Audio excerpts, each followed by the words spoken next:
Vamos aqui, é um apiário, como todos os nossos apiários.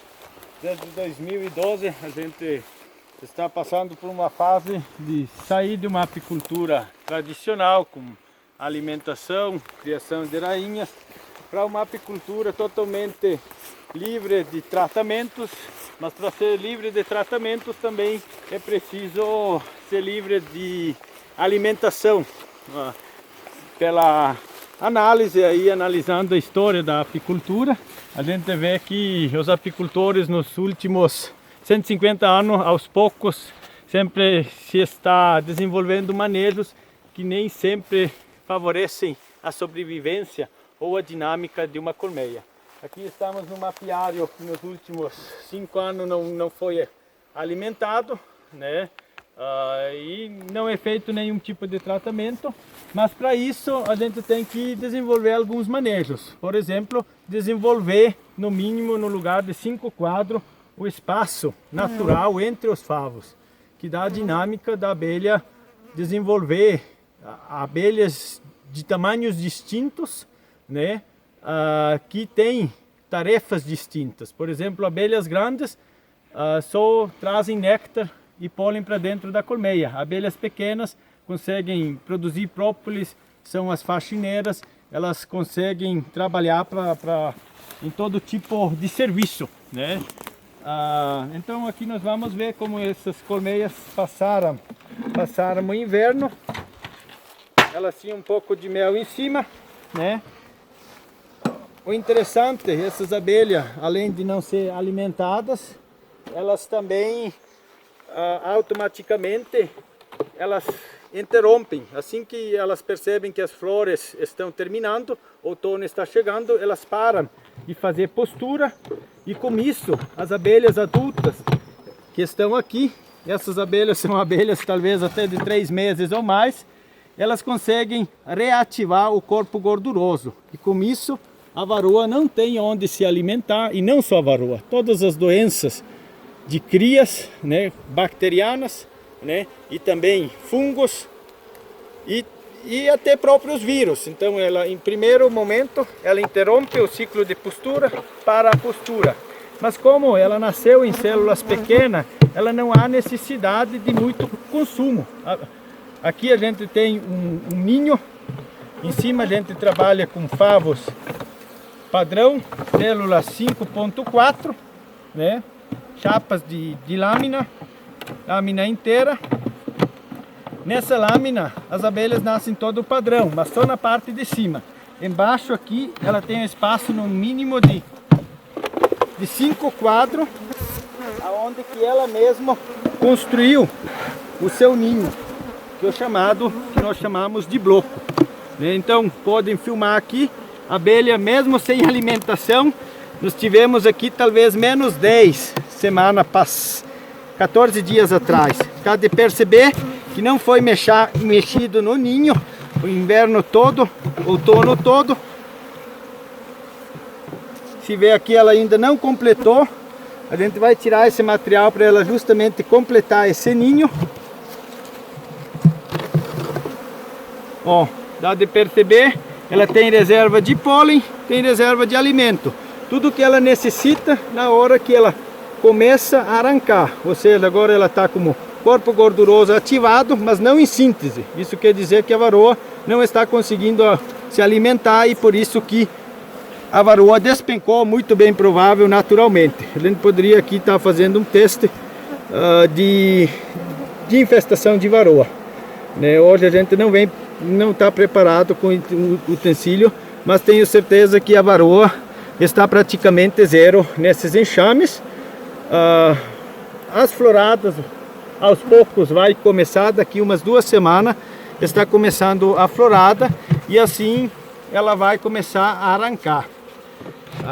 Na nossa região, as floradas, o pico do fluxo de néctar normalmente em outubro.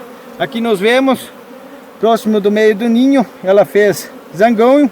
A gente também não corta as células zanganeira ou as células de zangão, porque é interessante ela ter esse zangão. Nem sempre eles estão na lateral, conforme o planejamento da colmeia, né?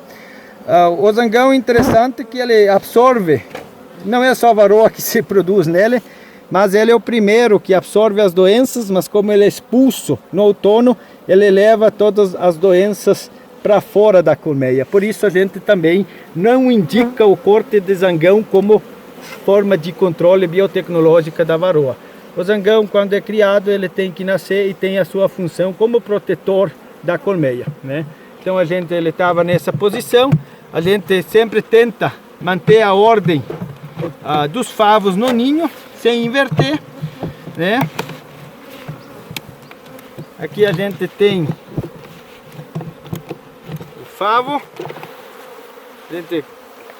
Bem provável, ainda não é o favo central, mas aqui nós vemos no bloco, aonde aqui nós não vamos, e por isso que a gente tem o bloco, porque a gente não quer interferir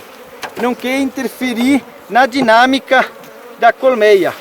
E por isso que aí não tem como a gente virar os quadros. A gente vê aqui, essa abelha já começou a arrancar. E aonde que ela começou a arrancar? Ela não começou a arrancar nos cachilhos, porque aqui nós temos um espaço de 37 milímetros, 3,7 centímetros. Enquanto na natureza, quando se trata de ninho, a nossa abelha muitas vezes ela faz um espaço menor do que 3 centímetros, né? Abaixo de 32 milímetros, mas às vezes até 28 milímetros, 30 milímetros, e ela tem tudo uma dinâmica, ó. Por exemplo, essa curva. Por que ela faz essa curva? Isso tem uma importância muito interessante no ciclo, onde que ela começou com uma postura. Aqui bem provável é o favo central, né?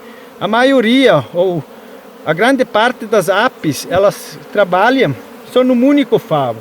E a Apis mellifera, abelha do mel, é uma das poucas espécies de apis que tem muitos favos. Mas o interessante é que ela sempre só começa a arrancada normal, natural, é sempre no favo central, né? E aqui ela arrancou, nós já temos um com cria, bem provável esse não seja nem o central, bem provável o central seja um daqui. E dá de ver como isso aqui é adensado, muito mais adensado do que fosse os cachilhos, né? É uma apicultura que a gente não está preocupado com a idade da rainha, elas mesmas vão trocar a rainha, não está preocupado com localizar a rainha. Isso tudo a gente não quer ter influência, a gente simplesmente quer voltar a dar as condições naturais para a abelha, né? E com isso ela automaticamente nos retorna em produtividade, né? O que nós vamos fazer agora é aqui nós podemos inverter. Nós podemos inverter. Ela tendo 5 quadros para arrancar, é uma quantidade suficiente para ela se tornar uma colmeia muito populosa. A partir desses 5 quadros, ela vai avançar para os outros e vai avançar para o sobreninho, né? Mas o bloco a gente trabalha no manejo da primavera. Quando ela começa a arrancar, a gente coloca o bloco no centro, ou seja, a gente vai colocar esse favo de zangão aqui, vai colocar esse favo aqui do lado e vai colocar o bloco no centro. Que o espaço que ela tem para fazer o que ela quiser está aqui, está nesses 5 quadros. Os outros quadros do lado nós podemos manejar. Os outros, então, temos 5 quadros para manejo e temos 5 quadros fixos nesse sistema.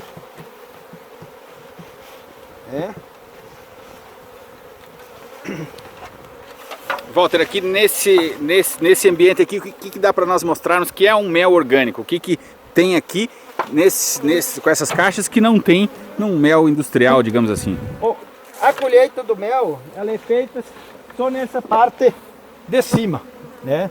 A parte de baixo, ela é sempre usada simplesmente como ninho, né? Aqui nós só retiramos os quadros, a gente não trabalha com sistema verticalizado, né? Mas como a gente não alimenta, não há esse problema. Por exemplo, a gente deixa espaço livre de postura aqui, né? Existem algumas exceções. A gente tem aqui, nós trabalhamos só com 9 quadros. Logo, quando as condições ficam boas, primeiro ela está fazendo postura lá naqueles favos velhos onde que a gente viu, né?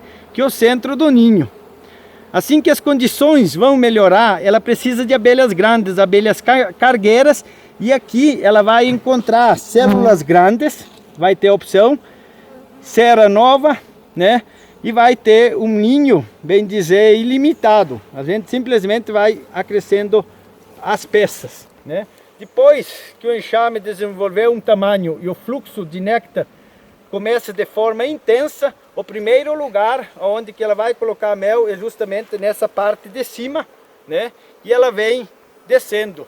E assim que tiver todo fechado, a gente vai colher esse mel, né? Mas aqui nós temos um pouco, mas esse mel que sobrou da temporada, esse mel que ela ainda talvez assim que ela vai arrancar, ela talvez ainda utiliza, né? Então a gente vai deixar ainda para os próximos 14 dias, a gente ainda vai deixar esse mel, né? Mas a gente vai recolher esse material, né? Vai classificar, e quando a florada da Bracatinga estiver na metade, mais ou menos em agosto, a final de agosto, a gente vai devolver o material em cima, que é o momento que ela está necessitando de espaço, onde aqui embaixo vai estar cheio de cria e cheio de abelha. Aí ela recebe esse material novo. Então esse material primeiro vai sair, mas daqui uns 14 dias é o momento ideal para esse ano, que é um ano crítico de bastante frio, que é o momento que agora umas ainda nem começaram a arrancar, outras estão começando a arrancar, né? Mas ainda podemos ter frios fortes até setembro, então deixamos o arranque, né, que muitos apicultores forçam, tanto para entrar no inverno como para sair, nós deixamos para abelhas fazer isso. A gente parte do princípio que a abelha que está aclimatizada no lugar, ou seja, que ela tem as condições de sobreviver no clima local, ela sabe o momento exato de arranque, de parar de fazer postura, o momento exato de enxamar, né? Na natureza observa que a enxameação é muito estratégica. Nós temos enxames excelentes que produzem muito mel na mesma temporada, né? São os campeões de produção, porque a enxameação é um momento estratégico da abelha e muito bem planejado na natureza. Como as interferências do apicultor, ele muitas vezes acaba sendo um desastre para a abelha, e principalmente na abelha africanizada, a enxameação, em primeiro lugar, é um mecanismo de ela garantir a raça. E como nós temos duas raças africanizadas que competem geneticamente, nós temos muitos enxames totalmente desplanejados, descoordenados, e aí fica um pouco difícil de trabalhar. Mas a abelha africanizada localmente, sem interferência de criação de rainha, de apicultura migratória, é uma abelha que não era o pulo, né? Ou seja, ela faz uma enxameação planejada, sem a colmeia mãe perder muito em produção e nem a colmeia que nós capturamos, né? Então, na natureza não existem, nós temos no máximo 30% de colmeias ruins, no máximo, mas tem anos que não chega a 20%. Se nós criarmos rainhas, nós também temos 20%, 30% de rainhas ruins. Então nós deixamos a criação de rainha, de certa forma, nesse momento, pelas abelhas. Sabemos que no futuro, com as estações de fecundação, nós podemos, visando altas produtividades, podemos dar um aperfeiçoamento nesse processo. Mas seria praticamente isso. Mel, o que tem aqui, a gente ainda vai deixar para elas, né? E a colheita, na verdade, começa a partir daqui 3, 4 meses. Mas, Walter, o mel orgânico, você faz alimentação, faz algum tipo de medicamento nas abelhas, a região tem algum tipo de contaminante? Como é que funciona isso, por favor? Não, aqui a gente sempre procura apiários totalmente nas reservas das empresas que trabalham com reflorestamento, né? Então, e a maioria dessas empresas, elas não têm sedes de fazenda por perto, onde que pode ter, por exemplo, farelo de soja nos coxos dos animais, né? Então é uma abelha que, quando cessa a florada, ela totalmente, ela tem que parar e não é posto nada de suplemento, né? Nem de proteína, nem de vitaminas, nem alimentação com açúcares, né? Então é deixado totalmente natural, é deixado sempre uma reserva. A gente vê que a safra, ou por exemplo, essa temporada foi um ano ruim, né? Teve muitas colmeias que a gente não colheu mel. Mas por quê? Porque interesse não. Sem dúvida, a gente, como todo agricultor, necessita de colher mel. Mas em primeiro lugar, sempre a sobrevivência é das abelhas. Primeiro as abelhas têm que ter alimento suficiente, e por isso que em muitos momentos nós trabalhamos com ninho e sobreninho, né? Existe um equilíbrio muito interessante na apicultura natural, que é a quantidade de reserva e a população da abelha, né? E isso a gente tem que respeitar muito. Infelizmente, nós ainda não temos mecanismos de controlar isso totalmente, ou ajudar a abelha nesse equilíbrio. Porque a nossa flora, quando nós colhemos mel, a abelha está desenvolvida ao máximo e às vezes não tem mais muito serviço para ela. Quando a abelha é melada, ou quando se colhe o mel, os animais, ou mesmo o homem, colhe de forma rudimentar, uma parte das abelhas acaba morrendo. Então é colhido mel e a população despenca, né? Na nossa apicultura isso não acontece. No momento que não existiria mais florada, o ideal seria tirar o excesso de abelha e enviar para a apicultura migratória, né? Então, é possível fazer uma apicultura migratória, fazer uma apicultura com pacotes, inclusive com criação de rainha, mas não a criação de rainhas tradicional que conhecemos, que mistura e acaba com as raças locais, não. Uma criação de rainha que respeita as congregações e não interfere, ou sempre volta com as rainhas fecundadas para o lugar de produção. E é o oposto. É o oposto na apicultura tradicional, né? Então existem muitos manejos que ainda no futuro vamos adaptar. Um é esse equilíbrio de população e reservas, né? Que é muito importante, porque quando a colmeia está com, digamos, quase 10 vezes mais de população do que está agora, o apicultor colhe o mel e a população estava de acordo com a reserva que ela tinha. E se não entra mais nada no campo, a abelha tem 80 mil, a colmeia tem 80 mil indivíduos, só que só 20 mil tem serviço. Ela tem 60 mil indivíduos sem serviço.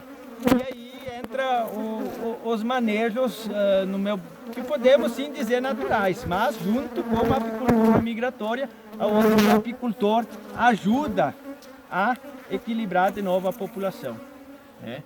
Mas existe algum risco para ter algum pesticida, algum medicamento nessas abelhas, não, algum resíduo? Porque além da gente estar numa área e a gente investe em deslocamento com veículo atrás dessas áreas que estão livres, digamos, de contaminação de lavoura,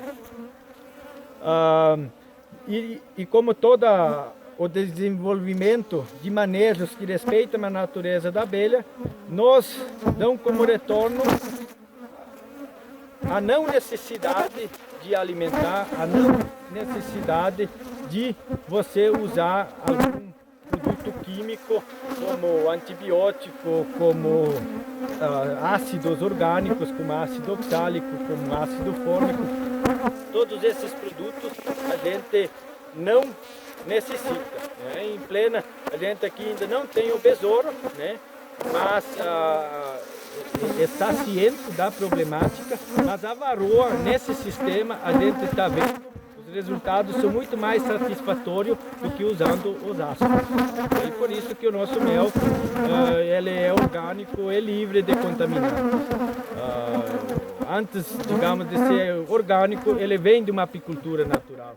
Uma apicultura que tenta entender a abelha e o que ela necessita. E em segundo plano vem vem a necessidade de colhermos mel.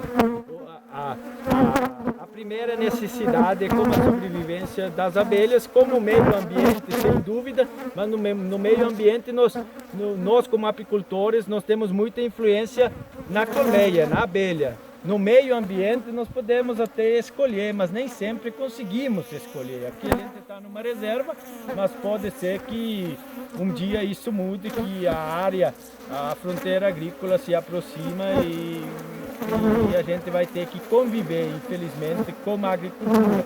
Tem alguns apiários que a gente necessita conviver com a agricultura, mas como os manejos é possível, simples manejos como essa distância entre os favos permite. É um mecanismo da abelha conseguir enfrentar a varoa. O simples espaço entre os favos é a base também da abelha não necessitar de alimentação, né, entre safra de açúcar e nem de proteína. E por isso que conseguimos chegar num mel totalmente livre de qualquer digamos, contaminante pelo uso de alimentação. E também damos preferência na questão da localização de abelha.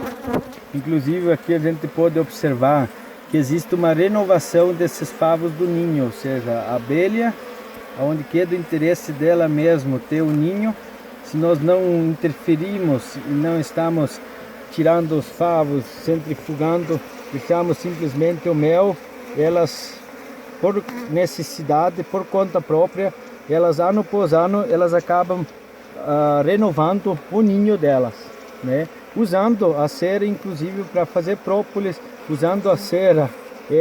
A cera, ela é a base que ela necessita, junto com a própolis, mas tem bastante substâncias de ácidos, né, e fenóis, muito importante para a abelha.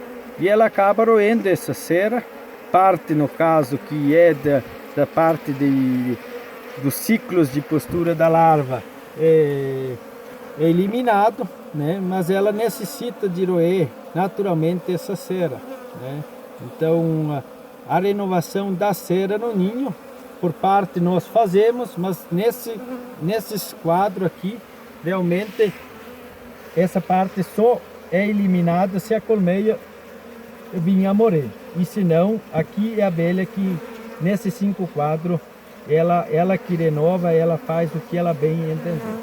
Não nos preocupa a idade delas. É importante que elas, até onde que a gente entende, elas ativaram o corpo gorduroso, né? Que é a parte essencial para uma abelha campeira voltar, se regenerar, se renovar e começar a nova temporada. E isso que necessita o início de uma nova temporada. No momento que nós não iríamos dar o descanso para essa abelha no outono e manter ciclos de postura, ela ia se desgastar, não ia conseguir ativar o corpo gorduroso,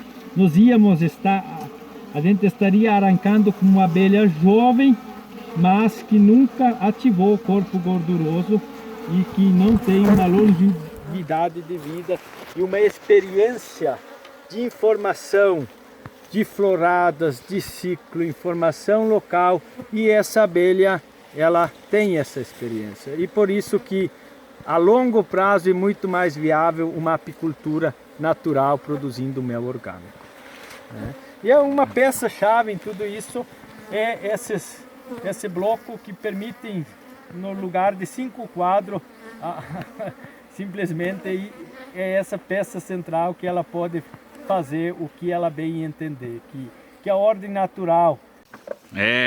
CrossFit. A utilidade.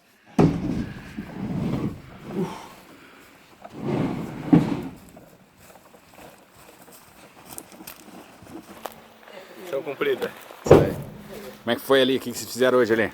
agora. Uma rápida revisão para ver como estão as abelhas. Nós estamos na extremo inverno aqui, apesar de ser um dia bonito hoje, sem floradas, as abelhas estão fracas, mas segundo o Walter, nos próximos 30 dias ela começa a ficar forte rapidamente.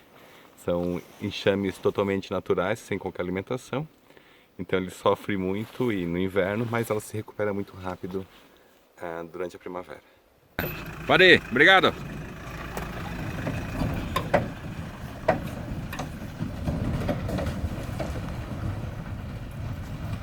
Como é que foi a tua experiência na Suíça e como é que é a história da tua família ligada à apicultura? Os meus pais, eles são suíços, mas eu já nasci aqui, no interior, aqui na Taquara Verde, no município de Caçador. E o pai era açougueiro, né, mas decidiu criar os filhos numa propriedade rural, né. E quando ele comprou a chácara, já tinha 2 colmeias de abelha e ficavam próximos da casa. E uma das primeiras lembranças que eu tenho é eu correndo atrás de um enxame, tentando capturar ele. Eu talvez tinha uns 3 para 4 anos. E era uma fase, esse barulho do enxame e essa proximidade das 2 colmeias próximo de casa me atraía muito. Tenho lembranças dessas 2 colmeias de quando era colhido o mel, eram meladas, né? Vinha o vizinho ajudar o pai, que ele não entendia de abelha, e a gente ficava assistindo pela janela. E eu pedia para a mãe que eu queria ir junto, mas não podia que. Mas na época nem o vizinho nem o pai tinha máscaras, né, os equipamentos que temos. O pai se enrolava em panos, não tinha máquina de fumaça também, então se fazia fogo numa lata e a mãe e as crianças ficavam assistindo pela janela, né? Então todo esse ritual, depois eles corriam em volta da casa, traziam o mel, né? E a gente com 3, 4, 2 anos, isso chamava muita atenção, né? Então os vizinhos vinham ajudar e isso era para mim muito importante, né? E aí vinha o mel, a gente comia, espremia e era o mel para a família, era para os vizinhos e família. E assim ficou muitos anos, mas eu queria ir junto. E eu era muito pequeno, mas assim que saiu um enxame, me lembro também de tentar capturar um enxame, colocar numa caixa de papelão, numa manhã fria, consegui colocar, mas assim que saiu o sol ele se levantou. E foi um sentimento de uma perda enorme, né? Mais tarde eu consegui melar sem macacão em buracos de tatu, onde que a abelha se tinha alojado. Me interessava muito as abelhas indígenas sem ferão. Então, antes de ir para a escola, eu tinha assim uma experiência muito intensa com uma abelha.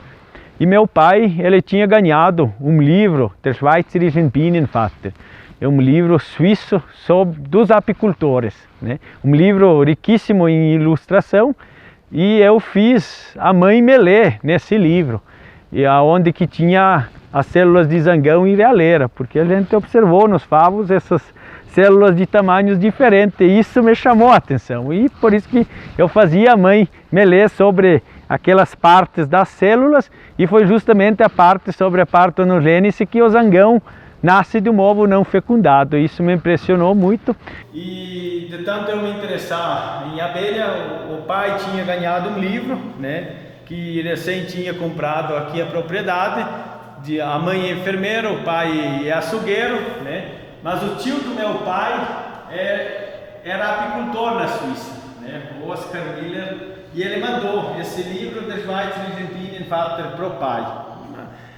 Foi início dos anos 80, né?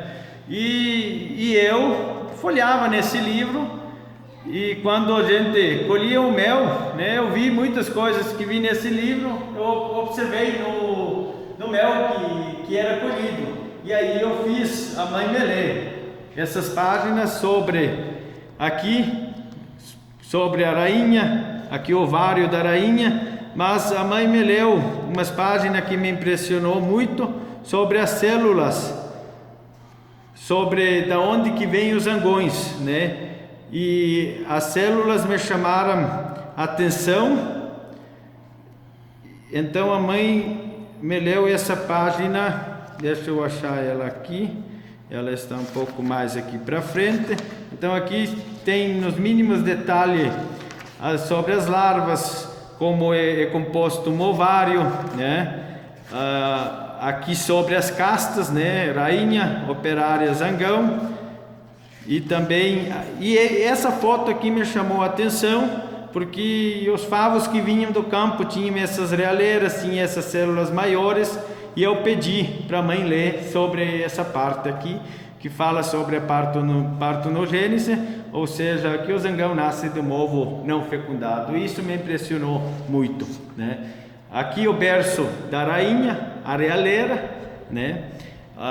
Então esse livro ele é muito ilustrativo e ele foi a base minha. Então era sempre assim, uma espécie de Bíblia, né? Que a gente, quando tem alguma dúvida, a gente lê algumas páginas. Aqui, por exemplo, muito ilustrativo sobre o mel extrafloral, no caso das picéas, na Europa, na Floresta Negra, o pulgão, se não me engano, Seneara pini, que é esse pulgão que produz o mel extrafloral na Europa.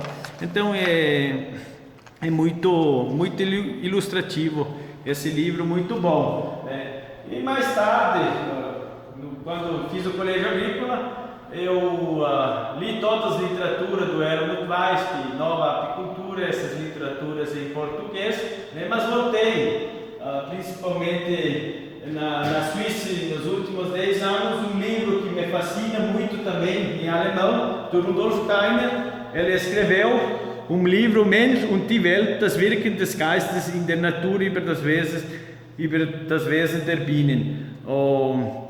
A ação do espírito na natureza sobre o ser da abelha. Mas nesse livro, agora não vou achar, mas nesse livro está escrito, eu até tenho sublinhado, mas o Rudolf Steiner, em 1924, nesse livro ele cita: se os apicultores todos eles criassem rainhas, né, aniquilando a diversidade da congregação de zangão, não levaria 100 anos e a abelha iria entrar em colapso no mundo todo. E aí ele cita: ainda bem que não está se fazendo isso em larga escala. Isso em 1924. E na virada aí em 2008, né, o colapso das abelhas realmente apareceu. As abelhas não foram exterminadas porque tem muitos países que não criam rainhas, que não usam essas técnicas, né? Mas ele liga muito o cosmo com a abelha, é um livro muito complexo de se entender. Eu não consigo entender muita coisa que está, porque eu não tenho uma base da antroposofia, que é a filosofia que ele defende, né? Ele é o pai da antroposofia também. Mas sobre a abelha a gente tem que considerar que ele alertou e quase 100 anos depois realmente aconteceu um cenário parecido, assim como ele também alertou da vaca louca. No mesmo tempo, se a gente alimentasse ruminantes com proteína animal, eles iam ter um problema nos nervos e iam ficar loucos. E 80 anos mais tarde, de fato, isso aconteceu, né? Walter, nós temos uma chance das abelhas serem exterminadas. O que você diz sobre isso? A chance é aquilo que o Rudolf Steiner disse, né? Mas não na questão só da preocupação de alimento, na questão de que a dinâmica da vida ou a sustentabilidade da vida não é mais possível na Terra. Como o ser humano ele é uma sociedade muito complexa, né? As abelhas também são, né? Então, no momento que as abelhas não têm mais condições de manter essa estrutura, né, elas vão corre o risco sim de desaparecer e o homem automaticamente também. E além disso, sobre as raças, é outro livro também de Friedrich Freitner. A gente só conseguiu uma fotocópia, né? Naturgeschichte der Honigbienen, História Natural da abelha do mel, né? Mas é um livro muito interessante também, que fala de todos os tipos de apis, sobre o gênero apis, né? Sobre também um pouco os outros gêneros. Friedrich Rüttner, ele dedicou a sua vida, o senhor Rüttner, ele passou mais de 30, 40 anos, né? Como pesquisador do Instituto de Oberulsen, mas se dedicando especialmente às raças de abelha, né? E ele descreveu algumas novas raças, mas andou classificando e descrevendo os detalhes de cada raça e abrindo várias perguntas, né? Sobre comportamentos. E também, por exemplo, que na Angola talvez tenha uma raça de abelha que ainda não foi descrita, mas é um livro muito interessante sobre a questão de raça, né? Mas hoje, nos eventos, nos cursos, a gente faz dia de campo, não é só nos livros que a gente aprende. Hoje em dia, aonde que eu mais aprendo é trabalhando com as abelhas, né? Não é nem nos grupos de WhatsApp, não é nem fazendo pesquisas na internet, é o dia a dia trabalhando com as abelhas, tentando superar as dificuldades, melhorar os manejos. Ali a gente aprende, mas sempre quando a gente não consegue mais avançar no campo, a gente se volta para a literatura. E de tal forma que a mãe teve que me fazer um macacão. Ela pegou um saco desses de açúcar, emendou o braço e colocou uma telazinha. E esse foi meu primeiro macacão, tinha uns 6 anos, né? Quando eu tinha 7 anos, o pai me comprou 37 caixas vazias, né? E a gente aí povoou elas, capturou. Na época, tudo onde que hoje é pinos eram campos e principalmente florestas com bracatinga. Então tinha 10 vezes mais campo para as abelhas do que se tem hoje, né? Só que era uma fase que a gente começou daí a ir para a aula e a apicultura ficou em segundo plano, né? Era um caminho distante, era 10 quilômetros, 20 quilômetros por dia a cavalo, né? E a gente deixou um pouco a apicultura daí de lado. Trabalhou com essas 30 colmeias, mas o pai ajudava, meu irmão mais velho também se envolveu, então começou a se envolver toda a família, né? Em 96, 97, quando eu fui para o colégio agrícola, aí a gente vinha no final de semana e no colégio agrícola foi um momento que voltei a me dedicar à apicultura, né? Os colegas faziam perguntas sobre a abelha, tinha outros colegas que também entendiam. Em questão de 2 semanas eu li todos os livros, as apostilas que tinha na biblioteca e a gente começou a desenvolver a apicultura junto nas propriedades nos finais de semana dos colegas, mas também em casa. Os colegas vinham, aí a gente passou de 30 enxames para 100 enxames, começou a centrifugar o mel também, né? Então foi uma fase, foram 3 anos muito intensos, né? Onde que a gente conseguiu de novo juntar a parte prática com a teoria, né? Mas infelizmente a gente na época tinha 18 anos, né? E sempre estava na ala do colégio agrícola que defendia a agricultura sustentável e orgânica, né?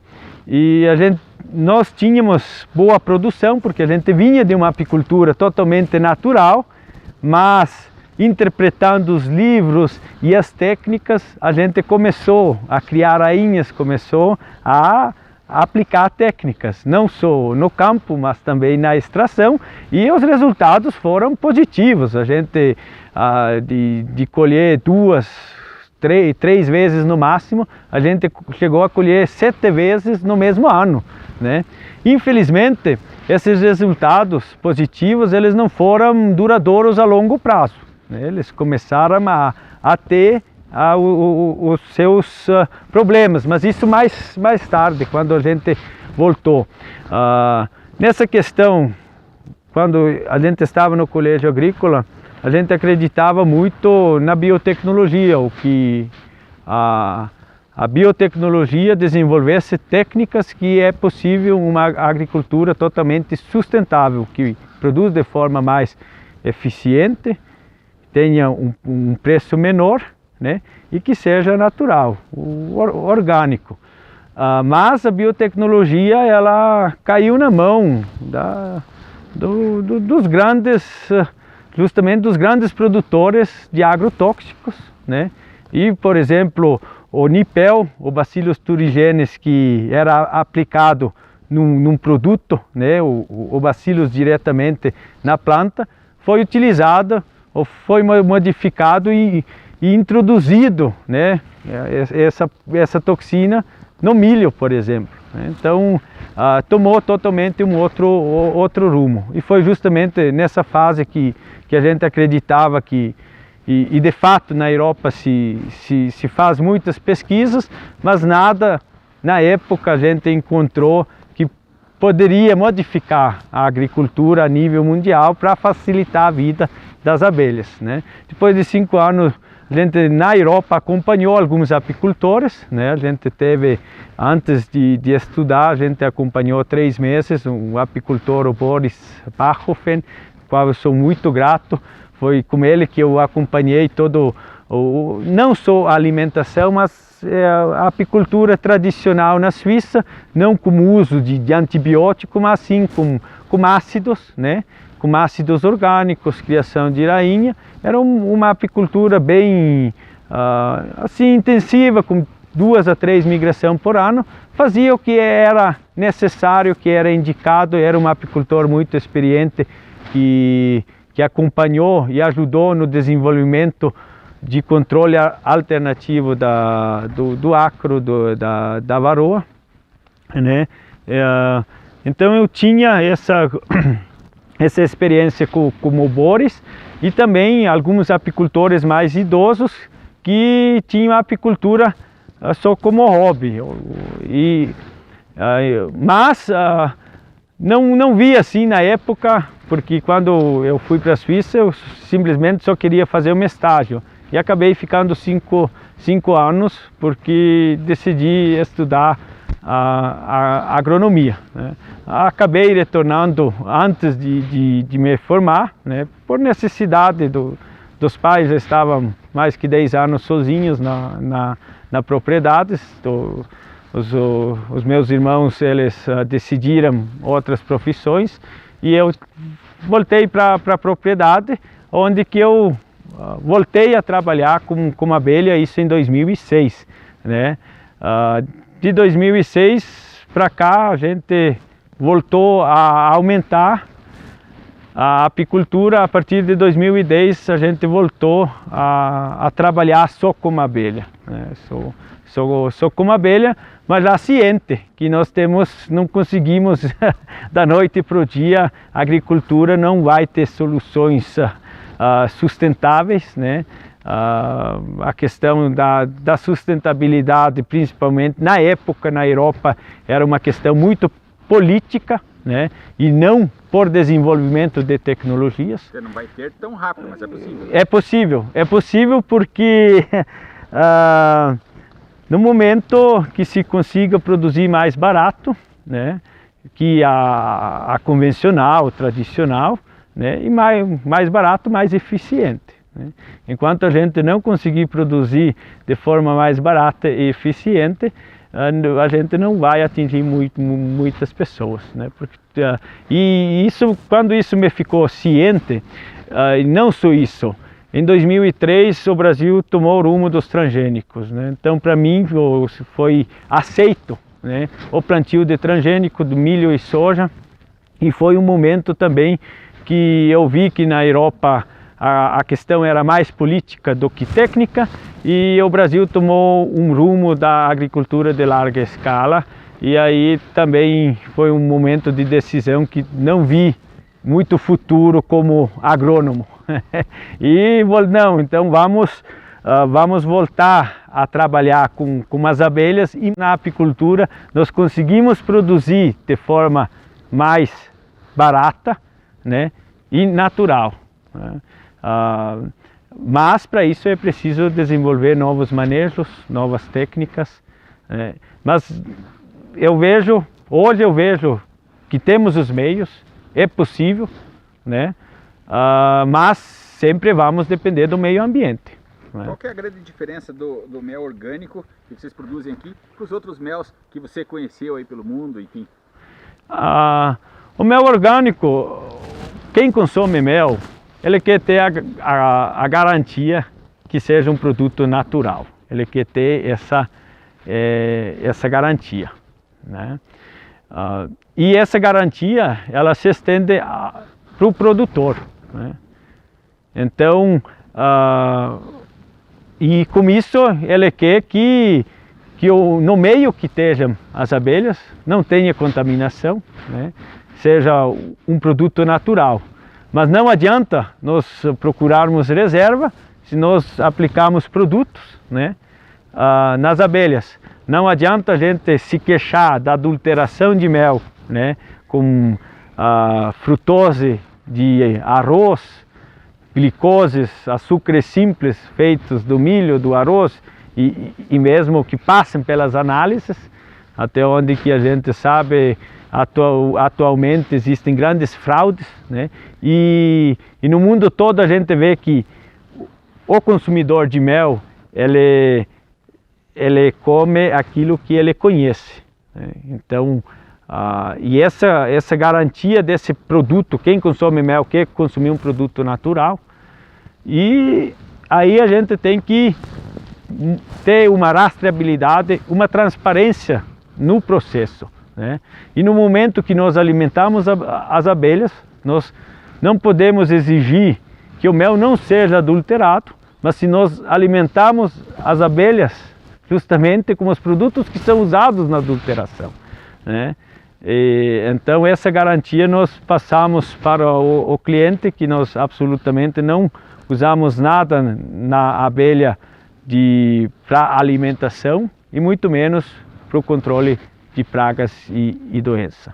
Que seja um produto totalmente livre desses contaminantes, mas não só pela exigência do consumidor.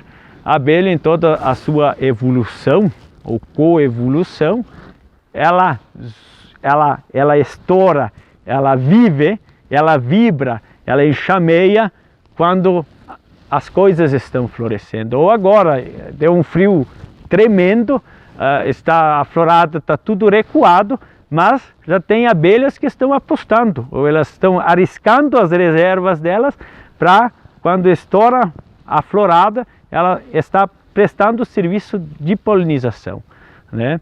Então, essa necessidade e o néctar do qual é feito o mel é um agrado, na verdade, uma compensação, é um bônus que a planta fornece para os insetos, né?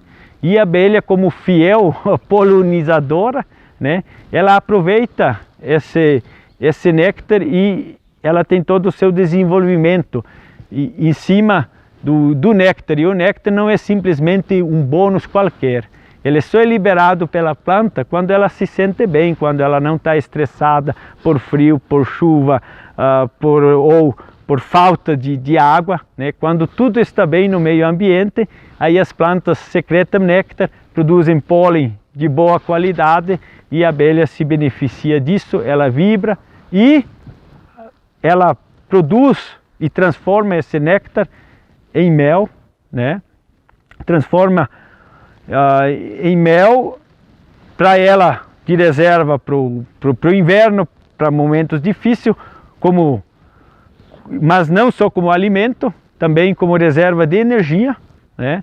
Mas também já ciente, como ela tem uma responsabilidade com as plantas, ela produz em excesso, assim que ela tem condições. E aqui entra a exploração de mel, ou a colheita. O apicultor natural, depois que ela atendeu essa florada, né, nós damos as condições de ela aproveitar esse excesso e cumprir com a exigência e essa parceria que ela tem com as plantas, e nisso a sobra nós colhemos e utilizamos para o consumo e para os nossos clientes, né? E felizmente nós já tivemos anos que uma única colmeia, em sistema totalmente natural, né? Uma única colmeia fixa no mesmo lugar durante várias temporadas, já essa colmeia estava no mesmo lugar, junto com, eram 30 colmeias no mesmo apiário. Teve diversas colmeias que passaram de 200 quilos naquele ano, de mel que nós colhemos, né? Sem alimentação artificial de tipo nenhum e sem uso de produto algum em controle de doenças. Então esse agrado, essa sobra, essa abelha que produziu esse mel, ela já viveu. Ela não é a abelha que vai entrar no inverno. Ela é a abelha que foi criada para trabalhar, para assumir a responsabilidade da polinização, de coletar esse néctar. Se as abelhas não coletam esse néctar, fica muito fácil de talvez outros insetos, outras pragas. O interessante é que todo o sucesso da evolução da abelha, nós que trabalhamos com apicultura natural, nós percebemos essa diferença de ano para ano, essa variação muito grande, que a abelha, ela respeita não só as plantas, ela respeita os outros insetos também. Por isso que ela se programa para estar populosa antes da florada. E ela passa entre safra numa população grande, enquanto outros insetos estão em casulo, estão em larvas totalmente recolhidos, né?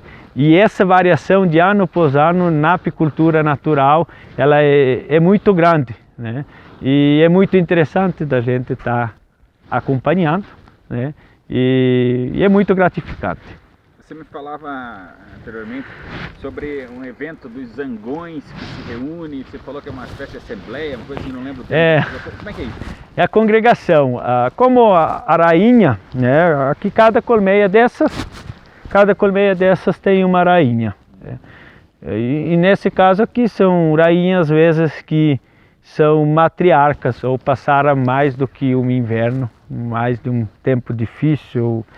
E essas rainhas, elas são, quando as abelhas decidem se dividir, ou seja, a colmeia que permanece, mas na primavera, quando toda a florada se desenvolve de forma contínua e ela tem previsão que a florada continua, é confirmado uma rebelião, ou seja, o momento que as abelhas elas criam novas princesas, ou novas futuras rainhas, né? Nesse movimento, depois de 15 dias, nascem essas princesas, mas às vezes 1 ou até 2 dias antes, a mãe expulsa, é o momento que sai o enxame.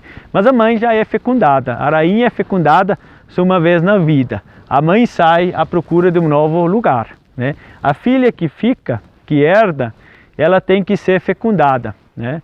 E ela, mais ou menos, entre o 15º dia, mas normalmente, no 90% dos casos, se o tempo permitir, antes do 10º dia, normalmente aí a partir do 3º, 5º dia, ela sai para núpcia, para o voo nupcial, né? E ela procura, né? Ela procura uma congregação de zangão. A congregação de zangão é o lugar, num raio de 10 a 15 quilômetros, onde o magnetismo está mais forte na região, todos os anos no mesmo lugar. É aqueles lugares onde a gente escuta um barulho de abelha, nos dias ensolarados na primavera, mas não vê enxame, e a gente acha que tem 2, 3 enxames voando. É ali onde que os zangões se encontram, em manhãs ensolaradas e tardes ensolaradas. E as princesas entram nessa congregação, né? Como ela é a única mãe da colmeia, do lado dos zangões, ela necessita trazer o máximo de genética variável para dentro da colmeia, para justamente enfrentar momentos difíceis. Então ela se acasala em torno entre 8 a 20 zangões, segundo pesquisas. Acasalam, começa a princesa, né, que se transforma em rainha. Depois dessa núpcia, que ela é acasalada, ela volta para a colmeia e começa a posturar, né? Aí a partir de uns 3, 4 dias depois dessa núpcia. Essa é a forma natural, né? Muitos apicultores, eles criam rainha, né, numa determinada época, conforme as necessidades, né? Só que no momento, todas essas 20 colmeias, cada colmeia produz algumas, talvez 1.000, 2.000 zangões, né? Só que se traz algumas matrizes, muitas vezes de uma região que não é essa aqui, e dessas matrizes se produz centenas de rainhas irmãs, e todas essas centenas de rainhas produzem zangões que vão na congregação, que não são daqui, né? E com isso eles modificam toda a adaptação das abelhas locais.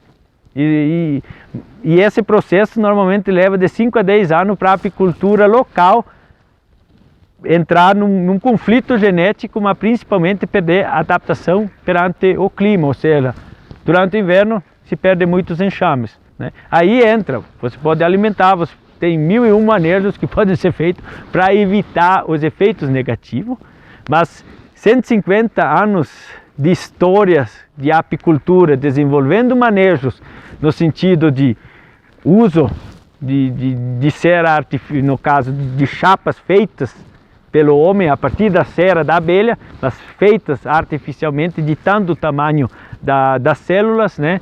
Aí vem a questão, primeiro o espaço entre os quadros, depois as lâminas de cera, depois a mistura das raças, uma criação de rainha que não respeita a importância da congregação de zangão, né? Aí vem a alimentação, o uso de produtos químicos ou mesmo ácidos orgânicos, uso de produtos dentro da colmeia, né? A tentativa de seleção genética de ter uma abelha que suporta todos os manejos e seja resistente a doenças, né? Que está há 100 anos, desde 1940, está se procurando essa abelha, mas resultados duradouros a longo prazo, nesses 100 anos, não apareceram. Por isso que a gente não acredita numa seleção de uma super abelha, numa seleção massal, numa seleção. A gente acredita para o mundo todo. A gente tem que estar muito bem ciente que em muitos lugares não se entrou na criação de rainha, não se entrou na alimentação e está se produzindo mel também. E até 150 anos, ou praticamente até 100 anos atrás, não se alimentava a abelha, né? E conseguia se produzir mel. E acredito hoje que nos últimos 100 anos se perdeu muito mercado de mel, porque eu vejo tanto no Brasil, o consumidor ele não está contente de simplesmente pegar o mel na prateleira do mercado. Não tem a credibilidade. Muitos deixam de consumir mel, né, porque não tem a credibilidade na qualidade do produto. Pode ser o melhor produto, pode ser um mel excelente, que vem diretamente lá do apicultor, está na prateleira, mas a grande maioria deixam de consumir mel por justamente não ter credibilidade no produto. E a gente, como a apicultura natural, além de garantir a qualidade do produto, a gente quer reconquistar o consumo de mel. E o consumo de mel, eu acho muito triste o mel ter que competir ou está mais barato que a glicose industrial, não digo, mas para o produtor, né? E isso é triste, né? Se a gente vê todo o trabalho do apicultor, e não só, o mel é o único produto. Quando a gente come um pão, a gente está executando um grão que ia virar uma planta, né? Quando a gente se alimenta de uma batata, quando a gente abate um animal, então qualquer alimento a gente necessita executar alguma coisa, alguma noz que ia gerar uma árvore magnífica, né? Uma nogueira, e a gente se alimenta. No caso do mel, o néctar, a planta ela produziu isso de uma forma espontânea, um agrado, uma compensação no momento que tudo estava no máximo da energia, né? E isso está tudo num pote de mel lá que sai do produtor historicamente muitos anos. Aqui é o mel vem do campo. Aqui está o mel.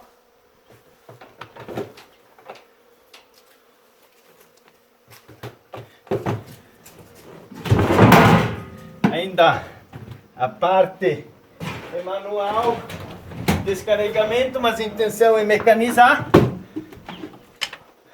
Temos aqui, isso é final de temporada, no caso final não, fim da entre safra, é o mel que sobrou, que as abelhas não precisaram no inverno.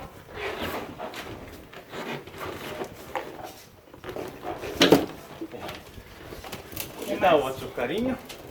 Ou não, espera, coloca o outro em cima. Nós somos últimos.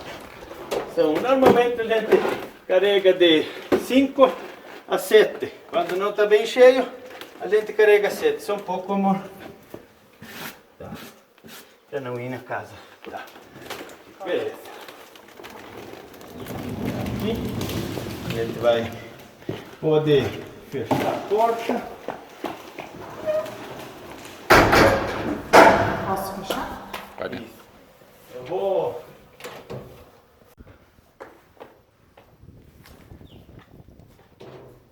quiser entrar... Vamos lá.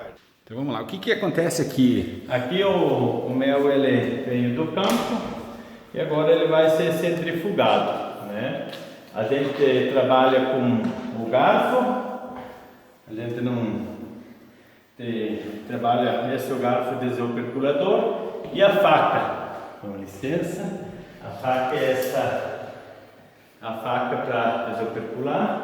Eu vou usar a faca e ela vai usar o garfo, mas eu também vou atender a máquina, a centrífuga. Aqui nós temos a centrífuga de colher mel, agora ela está vazia. Aqui o nosso sistema é todo por gravidade, ou seja, o mel vem do campo, ele vai ser desoperculado, vai para a centrífuga, vai ser centrifugado e desce aqui para a peneira, para o decantador, para o tambor. É um processo talvez de 5 minutos depois que a gente tirou a tampinha, que ele vai estar no vasilhame final, ou vai estar no tambor, aonde que ele vai para a empresa de exportação. Então, quanto menos tempo ele tiver exposto no meio ambiente, melhor, por causa da umidade. Nossa. Vamos trabalhar nessa mesa.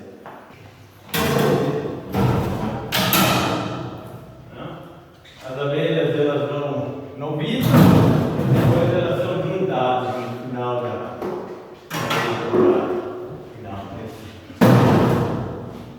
Eu já posso começar? Pode. Pode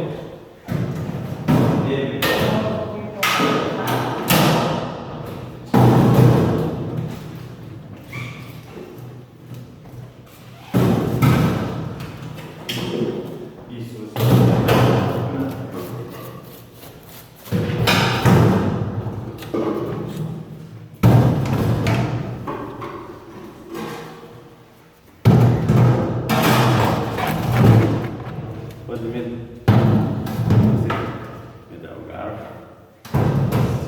Mas você fica. Não, você fica ali. Agora aqui ficou oposto. Aqui onde está a faca, vai ter que vir do lado de cá. Aqui nós temos um mel escuro.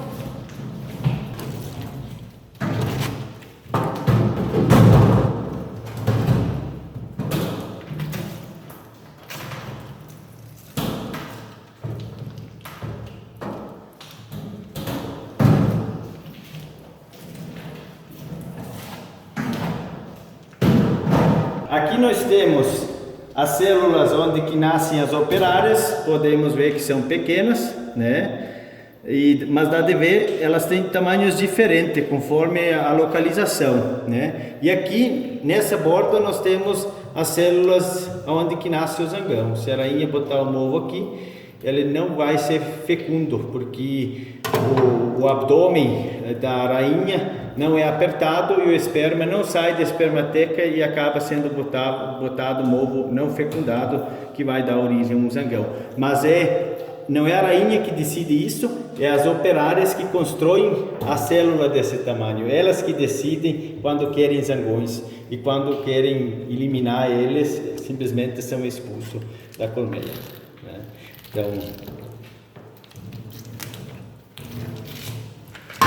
aqui a gente trabalha com 2 linhas de extração, porque a gente trabalha junto com a associação, né? Para nós é importante que a gente não vá na casa do produtor buscar o mel, que o apicultor traz os favos aqui, que a gente daí sabe a idade do mel, como ele foi produzido, mas principalmente a gente tem o controle da extração. Isso é muito importante. A gente sabe dos tipos de mel que tem cada região,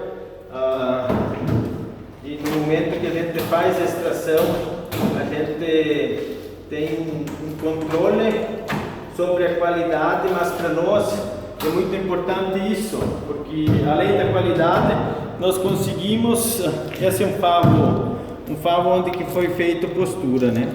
Um favo, você vê como é muito mais difícil da gente trabalhar com um favo desse. O bom é esse garfo, a gente já tem outro garfo para esse tipo de favo, que é o garfo tipo Rastel, né?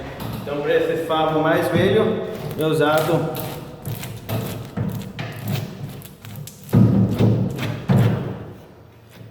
esse garfo aqui.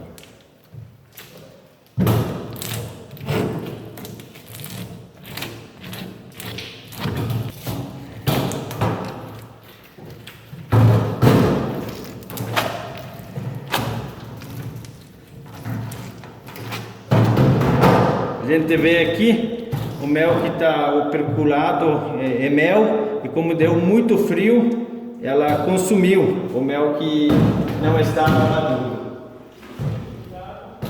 Explica o que você está fazendo aqui. Eu estou fazendo os acabamentos porque a faca não conseguiu terminar de tirar. Por exemplo, aqui fica tampinhas, então eu preciso tirar para que o mel saia desse favo também, todos os buraquinhos, para não ter perca de mel ou que fique no favo. No momento que nós tiramos aqui esse selo, esse lacre que protege o mel de umidade, de poeira, de qualquer impureza, no momento que nós rompemos isso, o mel está sujeito a alguma contaminação, por exemplo, umidade do ambiente, né?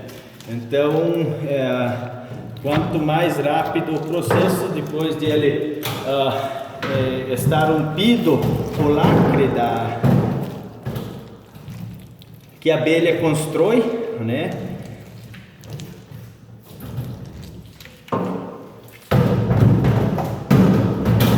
Aqui a gente vê esse espaço, ela não aproveitou, não porque ela não consegue construir aqui, porque ela quer passar. Para ela é lógico, em vez dela passar aqui por baixo, ela passar aqui. Então ela gosta de deixar espaço para ela trabalhar. Mas o hexágono é a forma geométrica na matemática. A Edna é professora de matemática também. E mais se aproveita os lados.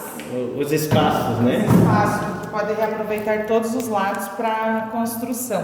A partir de um, você reaproveita 2, 3 lados para fazer o próximo. Então, é a forma geométrica que menos se perde. Esse é o formato da célula, esse hexágono.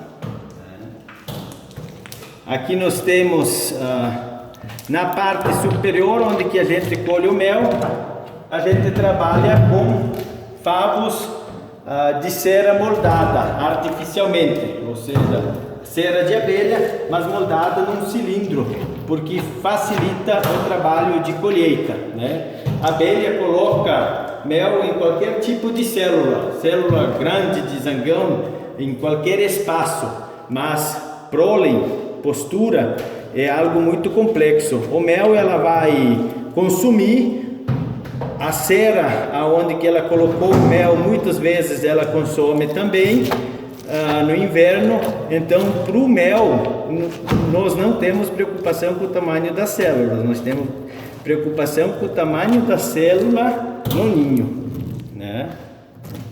Aqui, mas como a gente trabalha com ninho livre, sem uso de telescridor, aqui podemos observar, teve um ciclo de postura, onde que o favo está mais escuro.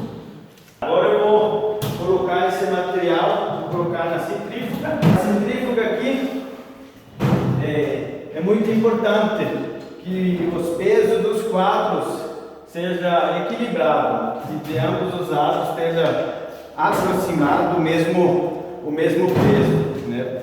Para a máquina não balançar, são 9 quadros cada mão. Bem pesado.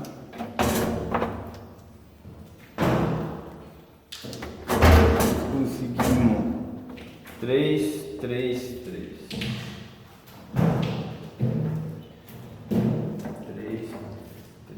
Falta uma.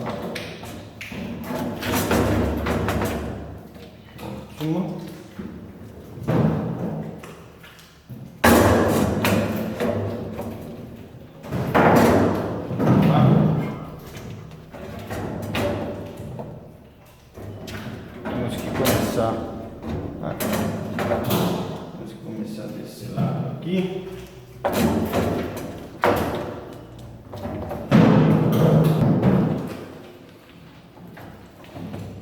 O que vai acontecer aqui nessa máquina? Explica, por favor. Tá. Aqui é a força centrípeta. A máquina ela vai girar e o mel é catapultado em direção da parede, porque a força centrípeta ela empurra o líquido do eixo do centro para a lateral com uma velocidade. Então, conforme vai aumentando a velocidade, vai saindo mais mel. Mas nós não podemos dar muita velocidade, porque senão arrebentam os favos. Por isso que tem 4 arames, né?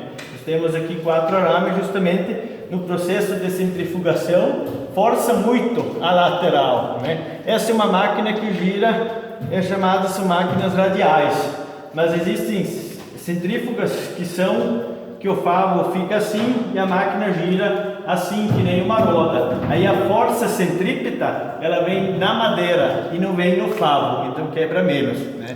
Mas são máquinas mais caras, né? Mas essa aqui a gente tem que ter cuidado quando iniciamos. Nós colocamos, temos que começar de forma lenta.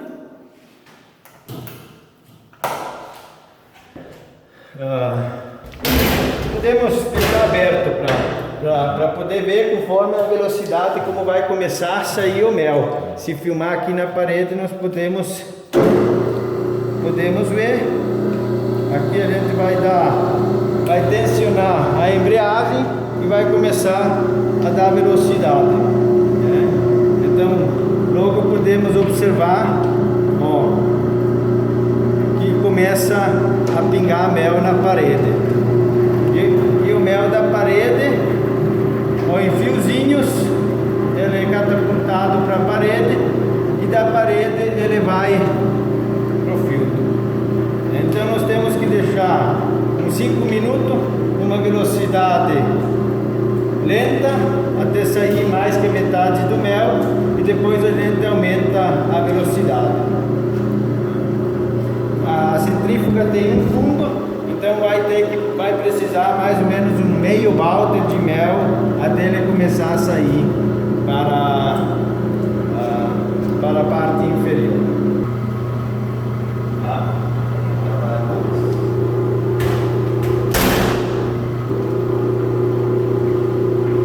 Agora a gente já aumentou a velocidade, né? Podemos ver agora, a gente nem vê mais os favos. E para secar, a gente vai aumentar mais a velocidade ainda.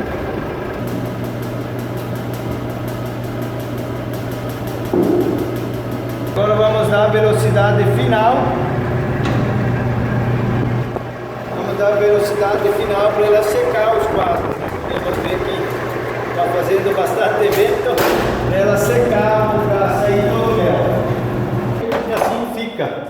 Depois dessa centrifugação, o mel saiu em 95% do mel nessas máquinas. Acaba ficando 4, 5%, mas essa nem sempre podemos dizer que é perdido, porque a gente muitas vezes devolve no mesmo dia, né? A gente está colhendo aqui e todo dia na colheita a gente está indo para o campo. Então sempre quando a gente descarrega, a gente já leva o material centrifugado. Esse material que a gente vê aqui na temporada, ele já volta para as colmeias. Então a gente não coloca para as abelhas de outras colmeias limpar. É claro, no final de temporada, quando a gente retira o material, daí sim, né? Mas dá de ver, não sobrou um pingo de mel.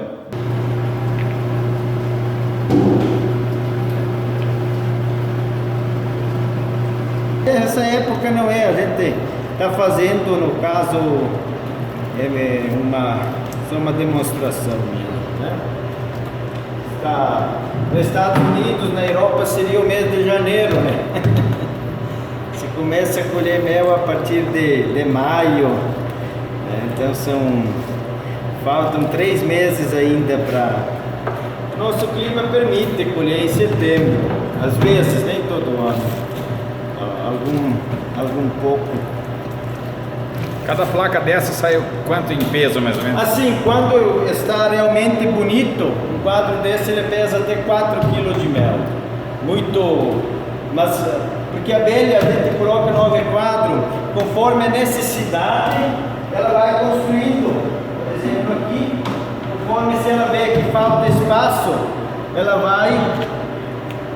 Quando ela vê que falta espaço, ela vai formar células mais compridas e vai deixar espaço mínimo entre os favos, né?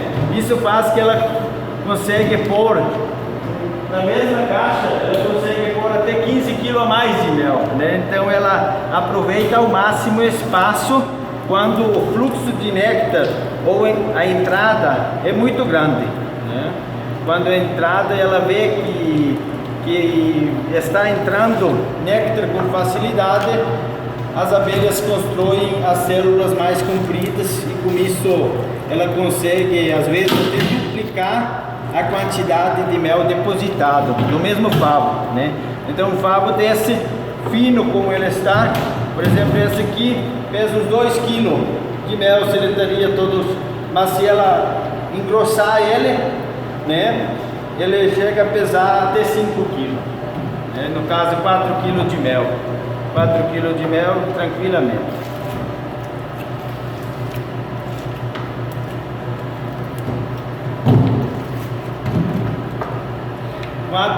São 9 quadros numa caixa. Média 36. Mas não chega a isso, chega a 36 bruto, né? Então não chega a 4. Separado com mel de coco.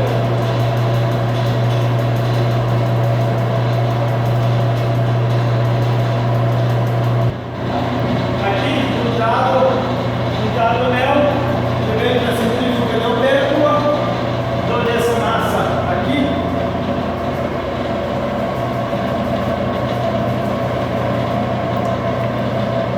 Hoje, esse mel está um pouco frio.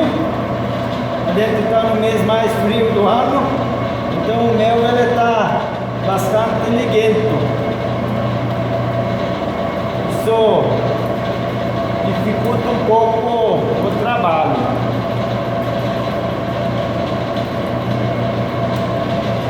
Aqui você só tem que pisar e apertar o parafuso.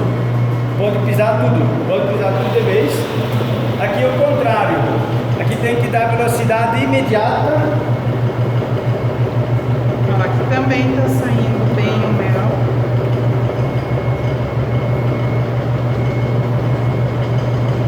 Aqui é o contrário, nós temos que dar velocidade imediata no opérculo, a velocidade máxima para ele se esparramar na parede.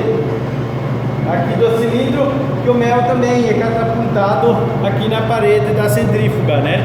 Mas se a gente aumenta a velocidade devagar nessa máquina, ele fica lá no fundo amontoado e não acaba saindo, né? Então tem que apertar o que dá, velocidade máxima, para esparramar e a máquina centrifugal. Tá, e ele sai aonde aqui daí no balde? Aqui, ó. Aí ele vai sair no balde. Na base. Ele vai sair no balde. Edna, e é família? Trabalha em família? Trabalho em família, pois funcionário fica difícil a gente ter. Então a gente trabalha em família. Eu ajudo mais na parte da centrifugação, base, na venda final do produto aqui na nossa região, na cidade. Porém, eu tenho que me dividir com as crianças, mais o trabalho, que eu trabalho como professora. Então, eu tenho que me dividir em 3 setores diferentes para conseguir ajudar o Walter também. Walter, mas aí o apoio da família, todo mundo participando, isso também motiva, né? Sim, é sempre bom trabalhar em família, né? Aqui a gente está a 10 quilômetros da próxima vila, né? Então fica um pouco difícil alguém morar aqui, né? As pessoas normalmente não gostam ultimamente de morar no interior, né? Mas vai, a gente consegue, claro, sempre numa propriedade rural tem bastante serviço, né? A gente deixou o trabalho com a madeira de plantio de lado para trabalhar só com abelha, né? Também cabras, animais, tudo a gente reduziu ao máximo e está se dedicando só à apicultura, né? Que é uma propriedade que está localizada no meio das reflorestadoras, né? Então é uma região de bastante reserva e a apicultura ela se tornou mais viável, né? Na agricultura você necessita grandes investimentos de colhedeira, máquinas pesadas, né? E também para bovinocultura você precisa de bastante áreas, né? Então a apicultura, além da gente gostar muito, né? Sempre para nós foi a atividade que foi mais rentável, né? No passar dos anos, né? Claro, teve anos difíceis, mas a gente consegue superar e hoje tanto a família aqui, os Bartolete e também os Besomo, que são as famílias, que é meu sogro, a dona Salete, eles também têm 200 colmeias, né? E se dedicam à apicultura, me ajuda mais do que eu ajudo eles, né? Mas principalmente na época da colheita, eu ajudo eles também, né? Mas na época que são serviços pequenos, o seu Milton me ajuda bastante, né? Meu pai, ele ajuda bastante aqui na extração, mas no momento ele não, essa temporada talvez ele vai ter que se cuidar para recuperar o nervo da coluna. Mas aqui é esse o processo, né? Esse é o processo aqui a gente vê, agora ficou o mel, esse mel ele vai escorrendo, né? Ele vai escorrendo aqui pelo fio. Prazer de mostrar um pouco do nosso trabalho. Pena que não é plena colheita, né? É uma exceção. Quando é plena colheita, aqui está cheio de mel, de cascas. Quando vem lá em cima, a gente aqui tem 2 linhas de extração, né? Para atender, às vezes, num dia a gente atende 5 ou 6 produtores pequenos, né? Aqui é uma linha, esses 2 decantadores, e aqui é outra linha, a linha que a gente usou lá em cima. O mel tá vindo nessa linha aqui, né? E depois daqui o mel a gente traz os tambores. Normalmente quando o mel é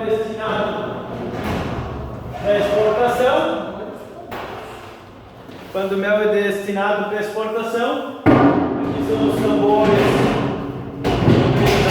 rodados, né? O mel a gente coloca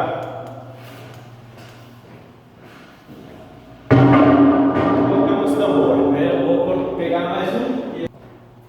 É aberto o tambor e envasado. É aberto e agora eu não vou porque a gente não vai no caso, é uma pequena quantidade, ele não vai ser vendido já. Né? Primeiro ele vai decantar, né? Aqui o resto de cera fica na parte de cima e quando ele é fracionado, a gente deixa 2 a 3 dias no decantador.